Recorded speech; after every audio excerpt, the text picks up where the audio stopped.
ദൈവത്തിൽ നിന്നകന്ന് ജീവിക്കുമ്പോൾ ഒരിക്കലും തന്റെ ജനത്തെ കൈവിടാതെ ദൈവം തമ്പുരാൻ മനുഷ്യനായി തീരുകയാണ്. ജീവിത ചുവടുകളിൽ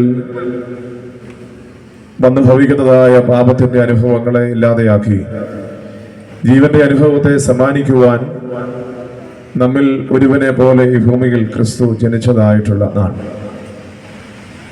നഷ്ടമാകുന്ന ജീവിതങ്ങൾക്ക് പ്രതീക്ഷ സമ്മാനിക്കുന്നതായിട്ടുള്ള ദിനമാണ് ക്രിസ്മസ്.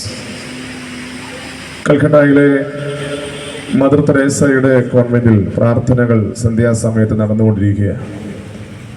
സന്ധ്യാസമയത്തുള്ള പ്രാർത്ഥനയിൽ മദറും ആ കൂടെ അവിടെ പ്രവർത്തിക്കുന്നതായിട്ടുള്ള സിസ്റ്റേഴ്സൊക്കെ പ്രാർത്ഥനയിലാണ്. ആ സമയത്ത് നിരന്തരമായി കോളിംഗ് ബെൽ അടിച്ചുകൊണ്ടിരിക്കുന്ന അല്ലെങ്കിൽ അതിൻ്റെ സൗണ്ട് കേൾക്കുവാനായിട്ട് സാധ്യമായി. പ്രാർത്ഥനയുടെ സമയത്ത് ആരും അങ്ങനെ സാധാരണ കോളിംഗ് ബെൽ അടിക്കാറില്ല. പ്രാർത്ഥനയൊക്കെ വളരെ വേഗം നിർത്തിയതിന് ശേഷം ആരാണ് തങ്ങൾ താമസിക്കുന്നതായിട്ടുള്ള ആ കെട്ടിടത്തിന്റെ മുൻപിൽ വന്ന് നിൽക്കുന്നതെന്ന് അറിയുവാൻ മദറും കൂടെയുള്ള സിസ്റ്റേഴ്സും അവിടേക്ക് ഓടുകയാണ്. കാരണം ആ സമയത്ത് ആരും സാധാരണ വരാറില്ല, സന്ദർശന സമയങ്ങളല്ല, അതുകൊണ്ട് തന്നെ ആരും വരാറില്ല. വളരെ വേഗം ഭക്ഷണത്തിന് പോകുന്നതിന് മുൻപ് മദറും കൂടെയുള്ള സിസ്റ്റേഴ്സും അവിടേക്ക് ചെന്നപ്പോൾ ആ ഗേറ്റിന് അപ്പുറത്ത് മുഷിഞ്ഞ വസ്ത്രമൊക്കെ ധരിച്ച് നിൽക്കുന്നതായ ഒരു കുഞ്ഞിനെ കാണുവാനായിട്ടിടയായി. അവന്റെ കണ്ണിൽ നിന്ന് കണ്ണുനീർ തുള്ളികൾ ധാരധാരയായി ഒഴുകുന്നുണ്ട്. മദർ ആ പൈതലിനോട് ചോദിച്ചു, മോൻ എന്തിനാ ഇവിടെ നിൽക്കുന്നത്? എന്തിനാണ് നീ കരയുന്നത്? അപ്പോൾ ഇടറിയതായ ശബ്ദത്തിൽ ആ കുഞ്ഞ് ഇപ്രകാരം മറുപടി പറയുകയാണ്, മദറിന് എന്നെ ആവശ്യമാണോ? മദറിന് എന്നെ വേണോ? അപ്പോൾ മദർ ചോദിക്കുന്ന, മോന് വീടൊന്നുമില്ലേ? എനിക്ക് വീടുണ്ട്. പപ്പായും മമ്മിയും ഇല്ലേ? പപ്പായും മമ്മിയും എല്ലാം ഉണ്ട്. എന്നാൽ അവരൊക്കെ എന്നോട് പറഞ്ഞു അവർക്ക് എന്നെ വേണ്ട എന്ന് പറഞ്ഞു. ആർക്കും വേണ്ടാതെ ഞാൻ അലഞ്ഞ് തിരിഞ്ഞ് നടന്നതായ സമയത്താണ് എനിക്ക് ഇവിടേക്ക് വരുവാനായിട്ട് സാധ്യമായത്. മദറിന് എന്നെ വേണോ? ആ ഒരു സംഭവ കഥയുടെ അവസാനത്തിൽ അതിനൊരു ഉത്തരം കണ്ടെത്തുവാനായിട്ട് ശ്രമിക്കുന്നില്ല. ഇപ്രകാരമാണ് ആ സംഭവ കഥയുടെ അവസാനത്തിൽ ചെന്ന് നിൽക്കുന്നത്. മദർ പുറത്തേക്ക് ഇറങ്ങി ആ കുഞ്ഞിനെ മാറോട് ചേർത്ത് അവൻ്റെ കവളുകളിൽ ചുംബനങ്ങളൊക്കെ നൽകി പറഞ്ഞു, മോനെ എനിക്ക് നിന്നെ ആവശ്യമാണ്. തുടർന്നുള്ളതായിട്ടുള്ള നാളുകളൊക്കെ ആ കുഞ്ഞ് മിഷണറീസ് ഓഫ് ചാരിറ്റീസിന്റെ ഭാഗമായി ജീവിച്ചു എന്നാണ് അതിൽ രേഖപ്പെടുത്തുവാനായിട്ട് ശ്രമിക്കുന്നത്. മദറിന്റെ ജീവിത ചരിത്രമായി എഴുതിയതായ ഒരു പുസ്തകത്തിലെ ഒരു സംഭവമാണ് ഞാൻ പറയുവാനായിട്ട് ശ്രമിച്ചത്. പ്രിയ ദൈവജനമേ, ഇതുപോലെ ഓരോ വർഷത്തിൻ്റെയും അവസാന നാളുകളിൽ ജീവിതം നഷ്ടമായിക്കൊണ്ടിരിക്കുന്നതായിട്ടുള്ള ജനത്തിന് പ്രതീക്ഷയുടെയും പ്രത്യാശയുടെയും നാളമായി ദൈവം തമ്പുരാൻ പറയുക, എനിക്ക് നിന്നെ ആവശ്യമാണ്.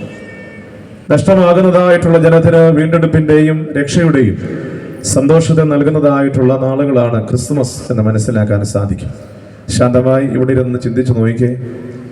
2024 ആദ്യ ദിനം മുതൽ ഈ ദിനം വരെയുള്ള ജീവിതങ്ങളൊക്കെ ഒന്ന് വിലയിരുത്താനായിട്ട് ശ്രമിച്ചു കഴിഞ്ഞാൽ നമ്മളൊക്കെ കണക്ക് കൂട്ടുന്നതിൽ വളരെ മിടുക്കരാണ്.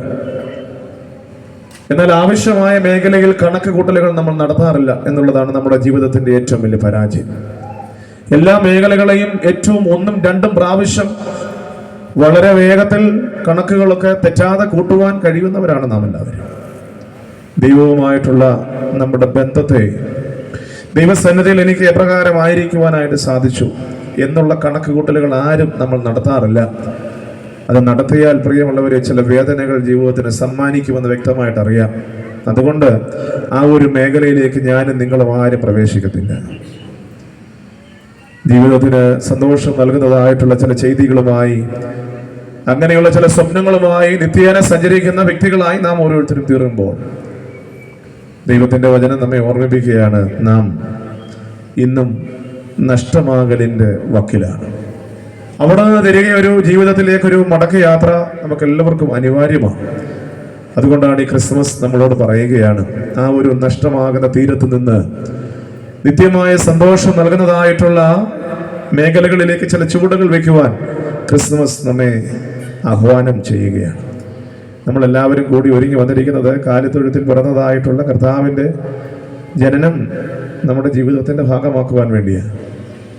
ഇന്നും എല്ലായിടത്തും പുൽക്കൂടുകൾക്കുള്ളിൽ ചില രൂപങ്ങളും ഒക്കെ വെച്ചുകൊണ്ട് ക്രിസ്മസ് ആഘോഷിക്കുന്ന ക്രിസ്ത്യാനികളായിട്ട് നാം തീർന്നുകൊണ്ടിരിക്കുകയാണ്.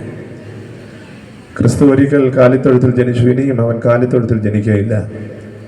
ദൈവജനമേ, ഓരോ ക്രിസ്മസും നമ്മുടെ ഹൃദയങ്ങളിൽ ക്രിസ്തുവിന് അല്പം സ്ഥലം കൊടുക്കുന്നതായ അനുഭവങ്ങൾ സൃഷ്ടിച്ചാൽ സ്വർഗീയമായിട്ടുള്ള രോദനത്തിൻ്റെ ശബ്ദം നമുക്ക് ഒരുപക്ഷെങ്കിൽ നമ്മുടെ ചെവികളിൽ ഇനിയും മാറ്റിൽ കൊള്ളത്തില്ല.